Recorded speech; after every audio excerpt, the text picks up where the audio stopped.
Hello guys, today we are discuss about the Indian AS 12 income taxes. In Indian AS 12, we have to discuss about two things. First is the current tax, second is the deferred tax. Current tax उसको बोलते हैं जो tax calculate किया जाता है as per the income tax act, and deferred tax is a temporary difference between carrying amount and tax based amount. इसको अपन example से देखते हैं डिफर्ड टैक्स को.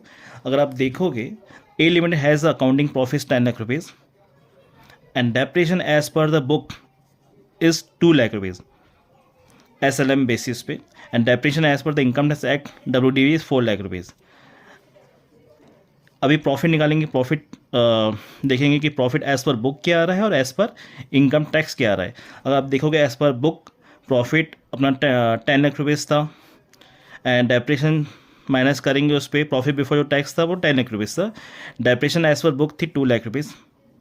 जो बैलेंस आएगा 8 लाख रुपीज़ का profit after depreciation, and profit as per the income tax act निकालेंगे profit before depreciation 10 lakh rupees. अगर depreciation as per the income tax act is 4 lakh rupees जैसे ऊपर दिया हुआ है. अगर प्रॉफिट देखेंगे after depreciation as per the income tax act is 6 lakh rupees. And इन दोनों का डिफरेंस जो रहेगा 8 lakh minus 6 lakh rupees is a temporary difference. You can call as a temporary difference. Temporary difference पे जो भी टैक्स आएगा 30%, वी एज्यूम दैट कि जो टैक्स रेट है वो 30% है. जो डिफरेंस है इन दोनों का टेम्पररी डिफरेंस जो टैक्स आएगा उसको बोलेंगे डिफर्ड टैक्स. Thank you.